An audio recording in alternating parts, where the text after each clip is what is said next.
अस्सलामुअलैकुम student, welcome to my YouTube channel study tube educational two. अच्छा जी student, आज का जो हमारा टॉपिक है वो है हमारे पास आर्टिफिशियल सैटेलाइट। ठीक है जी, आर्टिफिशियल सैटेलाइट होते क्या।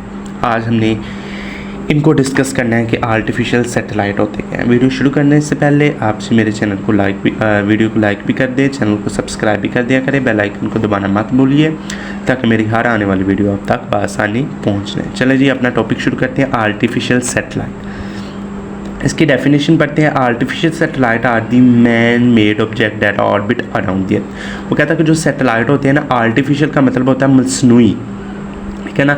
और सैटेलाइट आपको पता होता है कि जो ज़मीन के गिर्द घूमते हैं स्पेस में, ठीक है जी। तो आर्टिफिशियल का होता है मतलब मसनूई, यानी जो इंसान खुद बनाता है। तो यही वो बात कहता है कि artificial satellite are the made man object. वो कहता है कि जो आर्टिफिशियल सैटेलाइट होते हैं वो इंसान अपने आप इंसान खुद तैयार करता है और इसे स्पेस में भेज देता है। और ये जी about orbit around the earth, around के गिर्द ये ऑर्बिटल मोशन करते रहते हैं। ठीक है जी। Satellite can be launched from the earth surface to circle the earth main of rocket. वो कहता है कि ये अर्थ के सरफेस से लेकर जी ये सर्कल में अर्थ के गिर्द घूमते हैं। देयर आर, ठीक है जी, they are kept into their orbit by gravitational attraction of force. जो हमारे पास सैटेलाइट होते हैं उनको हलाकल के नीचे हमारे पास ग्रेविटेशनल अट्रैक्शन खींचती है ज़मीन की, पर वो ऊपर ही रहते हैं आसमान में। ठीक है जी। तो ये आर्टिफिशियल सैटेलाइट कहते हैं कि जो हमें इंसान ने खुद बनाकर स्पेस में भेजा हो और वो जी हमारे पास उसके गिर्द ज़मीन के गिर्द अपनी ऑर्बिटल मोशन करते हो, वो आर्टिफिशियल सैटेलाइट कहलाते हैं। ठीक है जी। अब क्रिटिकल ऑर्बिटल वेलोसिटी क्या होती है? The minimum velocity required to put off satellite. वो कहता है कि सैटेलाइट को जितनी हम वेलोसिटी दे सकते हैं into an orbit close of earth, जो हमारे पास अर्थ के नज़दीक वाला जो ऑर्बिट है इस कॉल्ड क्रिटिकल वेलोसिटी। ठीक है जी, वो उसकी कहलाती है क्रिटिकल वेलोसिटी कहलाती है। मिसाल के तौर पर आप ये देखें कि ये हमारी अर्थ है, ये हमारी ज़मीन है। अब ये ज़मीन के गिर्द हमारे पास जो करीब तरीन सैटेलाइट है, ये सपोज कर लें कि ज़मीन का करीब तरीन सैटेलाइट ये है ज़मीन के गिर्द। ठीक है जी, ज़मीन के पास सरफेस के पास जो करीब तरीन सैटेलाइट है वो ये है। अब इसको हम जितनी भी मिनिमम वेलोसिटी देंगे, ठीक है जी, इसको हम जितनी भी वेलोसिटी देंगे कि ये अर्थ के अराउंड घूमे, तो वो हमारे पास ऑर्बिटल या क्रिटिकल ऑर्बिटल वेलोसिटी कहलाती है। ठीक है जी, क्रिटिकल ऑर्बिटल वेलोसिटी का आपको पता चल गया होगा। ठीक है जी।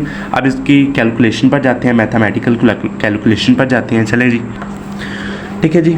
कंसीडर है सैटेलाइट ऑफ मास है। वो कहता है कि एक सैटेलाइट आप कंसीडर कर दें जिसका मास है वो मूविंग दी वेलोसिटी v और v वेलोसिटी से वो मूव करे close to the earth in a circle of radius.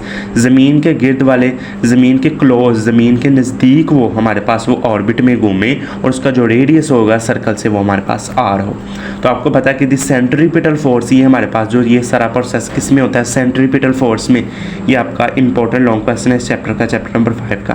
तो आपने ये मैंने पिछले लेक्चर में आपको बताया था कि सेंट्रीपिटल फोर्स क्या होती है। अगर आपने वो वीडियो नहीं देखी तो उसका लिंक डिस्क्रिप्शन में मौजूद है, तो आप आसानी जाके देख सकते हैं। ठीक है जी।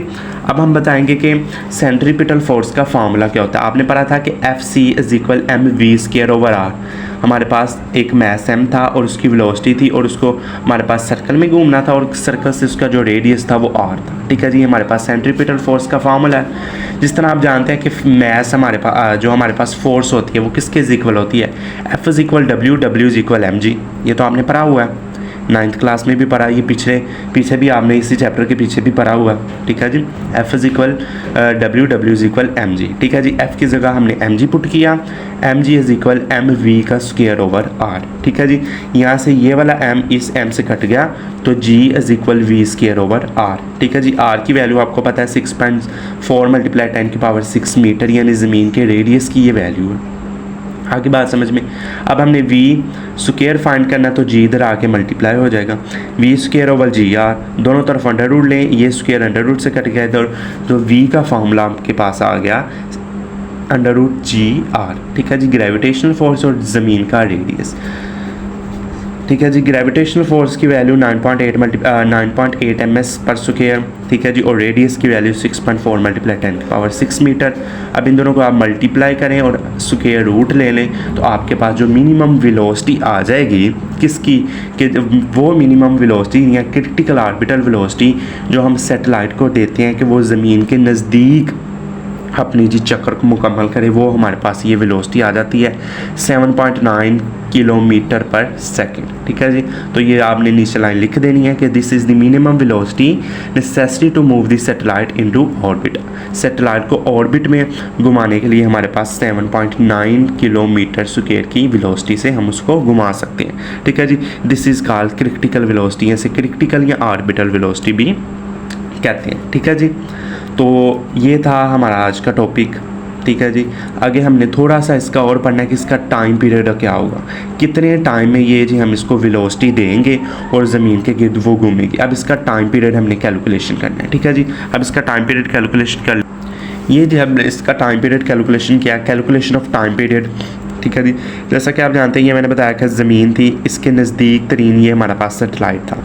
ये जी वी वेलोसिटी के साथ 7.9 किलोमीटर पर स्क्वायर की मीटर सेकंड की वेलोसिटी के साथ ये घूमेगा ये सैटेलाइट। ठीक है जी, ये जी रेडियस है इसका ज़मीन से। ठीक है जी, सर्कल से इसका रेडियस है, ये अर्थ है, और ये जी हमारे पास इसकी लेंथ है। ठीक है जी, आगे बात समझ में आपको अब पता है कि टाइम पीरियड किस तरह निकालते हैं। सरकमफेरेंस ऑफ द सर्कल, यानी सर्कल का जो हमारे पास सरकमफेरेंस है, और वेलोसिटी ऑफ सैटेलाइट, हमारे पास सैटेलाइट की वेलोसिटी है वो जी हमारे पास, उससे हम टाइम पीरियड निकाल सकते हैं। अब आपको पता है कि सरकमफेरेंस ऑफ सर्कल किस तरह निकालते हैं, 2πr। ठीक है जी, ये तो आपको पता है। तो सरकमफेरेंस ऑफ द सर्कल की जगह 2πr लिखे, नीचे वी वेलोसिटी हमारे पास सैटेलाइट की, पाई की जगह 3.14, ज़मीन का रेडियस 6.4 मल्टीप्लाई 10⁻6 मीटर, और वेलोसिटी हमने फाइंड की थी 7.9 किलोमीटर पर स्क्वायर मीटर सेकंड।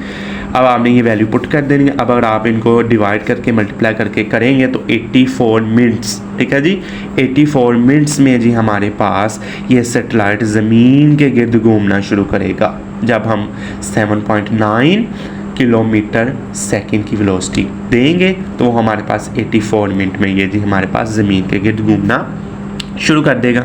ठीक है जी, रिजल्ट के तौर पर लिखें, if the satellite move at height h from the surface of earth. वो कहता है कि जो एक सैटेलाइट है वो मूव कर रहा है h हाइट के साथ सरफेस ऑफ अर्थ के साथ, then the gravitational acceleration decrease intensely square of distance of circular path. ठीक है जी, thus higher the satellite then slower with the required speed and longer it will take to complete one revolution around the earth। ठीक है जी, आगे बात समझ में। तो हमारे पास वो कहता है कि closest orbit satellite orbit the earth and the height of about 40 kilometre. वो कहता है कि जो हमारे पास ज़मीन के जो करीब तरीन सैटेलाइट है उसकी जो हाइट है वो 400 किलोमीटर की उसकी हाइट है। ये आपको MCQ के तौर पर पूछा जा सकता है। तो ये था आज का हमारा टॉपिक है आर्टिफिशियल सैटेलाइट क्या होते हैं। वो सैटेलाइट जिसको इंसान ने अपने हाथों से बनाया है और स्पेस में भेज दिया कि वो ज़मीन के गिर्द अपनी रोटेशन करे, ऑर्बिट में घूमे। तो ये हमारे पास था ऑर्बिटल आर्टिफिशियल सैटेलाइट। उसके बाद क्रिटिकल ऑर्बिटल वेलोसिटी पड़ी, वो हमने निकाली भी 7.9 किलोमीटर पर स्क्वायर। अब इसका टाइम पीरियड भी हमने निकाल लिया 84 मिनट्स। ठीक है जी, तो ये था आज का हमारा टॉपिक। इस वीडियो में इतना ही, अगली वीडियो में मुलाकात होगी। अल्लाह हाफिज़।